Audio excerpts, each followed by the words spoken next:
సకల ప్రాణికోటికి జీవనాధారం నీరు. అనేక ప్రాణుల జీవితమంతా నీటితోనే ముడిపడి ఉంటుంది. అలాంటి నీటి లభ్యతకు వర్షమే ఆధారం. ఆ తర్వాత తాగు సాగునీటి అవసరాలను తీర్చేవి భూగర్భ జలాలే. అంతటి ప్రాముఖ్యత ఉన్న భూగర్భ జలాలు భారత్లో ప్రమాదకర స్థాయిలో పాతాళానికి పడిపోతున్నాయి.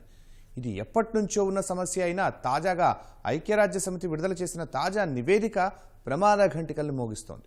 2025 నాటికి భారత్లో చాలా చోట్ల భూగర్భ జలాలు అడుగంటుతాయని ఐక్యరాజ్య సమితి నివేదిక హెచ్చరించింది.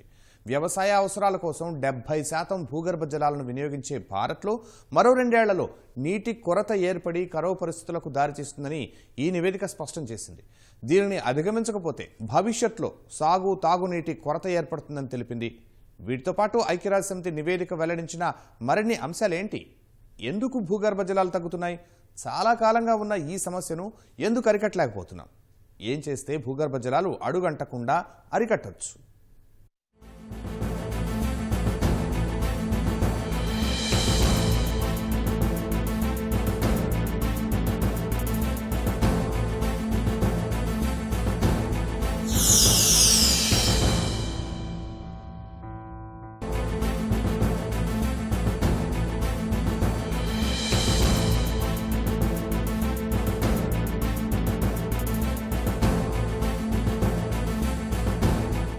రోదసీలోకి మానవుడు దూసుకుపోగలడేమో గాని సొంతంగా నీటిని మాత్రం సృష్టించలేడు.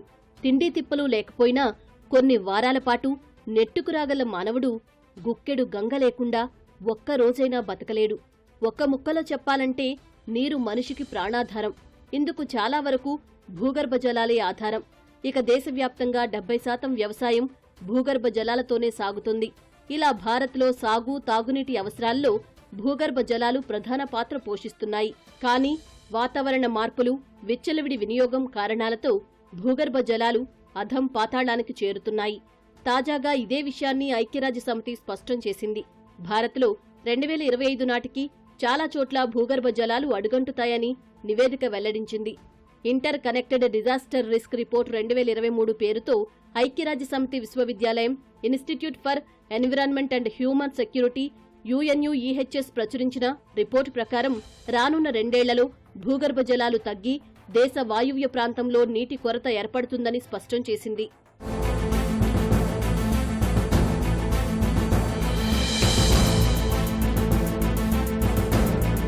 జలచక్రంలో భూగర్భ జల వనరులను చాలా ముఖ్యమైనవిగా నిపుణులు భావిస్తారు. ప్రపంచ బ్యాంకు అంచనాల ప్రకారం విశ్వవ్యాప్తంగా భారతదేశమే భూగర్భ జలాలను అధికంగా వినియోగిస్తోంది. దేశవ్యాప్తంగా 70% భూగర్భ జలాలను వ్యవసాయం కోసం వినియోగిస్తున్నారు. అయితే 2025 నాటికి భూగర్భ జలాలు తగ్గి వ్యవసాయానికి సాగునీరు అందడం కష్టంగా మారుతుందని ఐరాస నివేదిక తెలిపింది. ఇండో గంగా నదీ పరివాహక ప్రాంతాలు భూగర్భ జలాల క్షీణతను అధిగమించాయని నివేదిక తెలిపింది. అయినా భవిష్యత్తులో తీవ్ర నీటి ఎద్దడి దాపురించే పరిస్థితులు నెలకొన్నాయి. ఎప్పటికే ఉన్న బావుల్లో నీటి మట్టం దిగువకు పడిపోయింది. దాంతో రైతులు నీటి లభ్యతను కోల్పోతున్నారు. దీని ప్రభావం ఆహార ఉత్పత్తి వ్యవస్థలపై పడే అవకాశం ఉన్నట్లు ఐక్యరాజ్య సమితి నివేదిక తెలిపింది. వ్యవసాయానికి ప్రధాన ఆధారమైన భూగర్భ జలాలు 140 కోట్ల భారతీయుల ఆహార అవసరాలు తీర్చడంలో అత్యంత కీలక పాత్ర పోషిస్తున్నాయి. పంజాబ్, హర్యానా రాష్ట్రాలు దేశానికి అవసరమయ్యే బియ్యంలో దాదాపు 50%, గోధుమలో 85% ఉత్పత్తి చేస్తాయి. కానీ పంజాబ్లోని 78% బావులు దోపిడీకి గురయ్యాయని, దీంతో వాయువ్య ప్రాంతం మొత్తం 2025 నాటికి భూగర్భ జలాలు మరింత అడుగంటుతాయని ఐక్యరాజ్య సమితి నివేదిక అంచనా వేసింది. అయితే ఈ నార్త్ వెస్టర్న్ రీజియన్ ఏదైతే ఉందో పంజాబ్, హర్యానా ఈ ఏరియాస్లో ఎలా ఉందంటే ఇది రైస్ బౌల్ ఆఫ్ ఇండియాగా మనం తీసుకుంటాం. ఎందుకంటే ఎక్కువ 50% ఇండియాకి రైస్ ప్రొడక్షన్ ఇక్కడ నుంచి జరుగుతుంది, 70% వీట్ ప్రొడక్షన్ ఇక్కడ నుంచి జరుగుతుంది.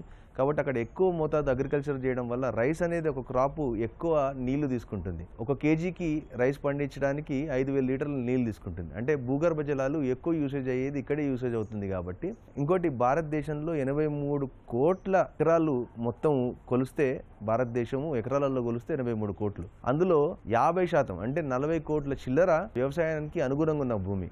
అంత భూమి ఉన్నందువల్ల ఏమవుతుందంటే మనము ఈ రెయిన్ ఫెడ్ క్రాప్స్, ఇంకోటి ఏంటంటే వాటర్ ఫెడ్ క్రాప్స్ ఎక్కువ పండించడం, అంటే ఎక్కువ నీరు తీసుకునే క్రాప్స్ రైస్ ఎక్కువగా పండించడం ద్వారా ఏమవుతుందంటే గ్రౌండ్ వాటర్ తొందరగా డిప్లీట్ అవుతుంది. దానికి తోడు ఇండస్ట్రియల్ పర్పస్లు వల్ల కూడా ఎక్కువ లోతుకు మనం బావులు తోవడం, బోర్లు వేయడము, దానివల్ల గ్రౌండ్ వాటర్ డిప్లీషన్ అనేది తొందరగా జరిగిపోతూ ఉంటుంది. పర్యావరణాన్ని ప్రభావితం చేస్తున్న 6 పాయింట్లను ఐరాస నివేదిక ప్రధానంగా ప్రస్తావించింది. వాటిల్లో భూగర్భ జలాల క్షీణత, మంచు పర్వతాలు కరిగిపోవడం, పర్యావరణ మార్పులతో ఏటా ప్రజలు ప్రభావితమవుతున్నారని, పంటలు ఎండిపోయి కరువు కాటకాలు సంభవిస్తున్నాయని తెలిపింది. కరువు వల్ల కలిగే వ్యవసాయ నష్టాలను తగ్గించడంలో జలాశయాలు కీలక పాత్ర పోషిస్తాయని వివరించింది. కానీ కరువు వల్ల జలాశయాలు కూడా ప్రభావితమైతే అప్పుడు పరిస్థితి మరింత కఠినంగా మారుతుందని ఆందోళన వ్యక్తం చేసింది. ఈ ప్రభావం పంటలపై పడి దిగుబడులు గణనీయంగా తగ్గుతాయని తెలిపింది. భారత్లో నీటి కొరత ఏర్పడకుండా భూగర్భ జలాలు పెంచేందుకు కృషి చేయాలని నివేదిక స్పష్టం చేసింది.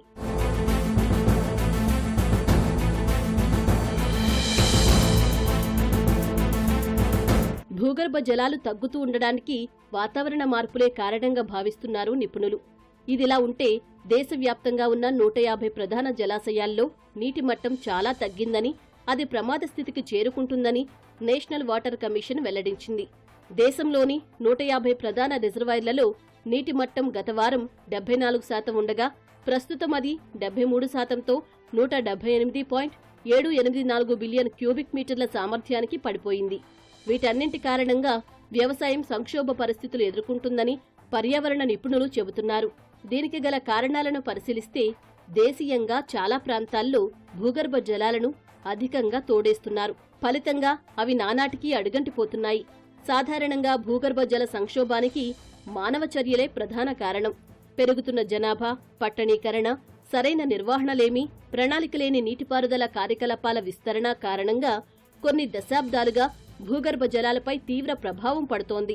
మృత్తికా క్రమక్షయం, జలాశయాలు, చిత్తడి నేలల్లోకి నీటి ప్రవాహాల తగ్గుదల, అనావృష్టి తదితరాల సైతం భూగర్భ జలాల పెరుగుదలను దెబ్బతీస్తున్నాయని నిపుణులు చెబుతున్నారు. ఇండియాలోని ఎక్కువ నీళ్ల అవసరాలు 70% మనము మాన్సూన్ రైనే, మనకి ఎక్కువగా రెయిన్ వచ్చేది 70% మాన్సూన్ రైనే. సో అది వచ్చినప్పుడు మనము దాన్ని సైన్స్ ఉంది, మన దగ్గర టాప్ సైంటిస్టులు ఉన్నారు, మన దగ్గర టాప్ ఎక్స్పర్ట్స్ ఉన్నారు. సో వాళ్ళని చర్చించుకొని ఓపెన్ డిస్కషన్స్ పెట్టుకొని రెయిన్ వచ్చినప్పుడు దాన్ని మనము ఎట్లా హార్వెస్ట్ చేసుకొని, ఎట్లా మనము గ్రౌండ్ లో భూమి సర్ఫేస్ మీద ఎట్లా స్టోర్ చేసుకోవాలా, భూగర్భంలో ఎట్లా స్టోర్ చేసుకోవాలా అన్నది ఒక ఆలోచించడం. అది పెద్ద ఏం కష్టం కాదు, అది రాకెట్ సైన్స్ కాదు, అది ఏమో పెద్ద ఎకానమీ, అంటే ఎక్కువ డబ్బులు ఖర్చేది కాదు.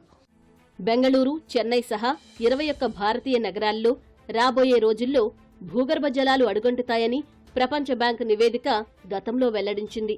ఈ క్రమంలో 2030 నాటికి దేశీయంగా 40% జనాభా దుర్భర తాగునీటి ఎద్దడి పరిస్థితులు ఏర్పడతాయని ఆ నివేదిక హెచ్చరించింది.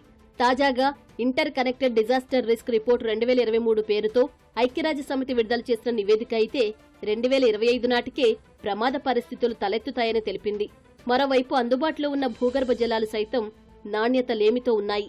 కేంద్ర భూగర్భ జల మండలి రూపొందించిన నీటి నాణ్యత నివేదిక ప్రకారం దేశంలోని 20% జిల్లాల్లోని భూగర్భ జలాల్లో ప్రమాదకరమైన ఆర్సెనిక్ అవశేషాలు ఉన్నాయి. చమురు వెలికితీత, మైనింగ్, ఉపరితల కాలుష్యం, జలాశయాల్లోకి కలుషిత రసాయనాలు చేరడం వల్ల భూగర్భ జలాల నాణ్యత దెబ్బతింటోందని కేంద్ర భూగర్భ జలమండలి నివేదికలో వెల్లడైంది.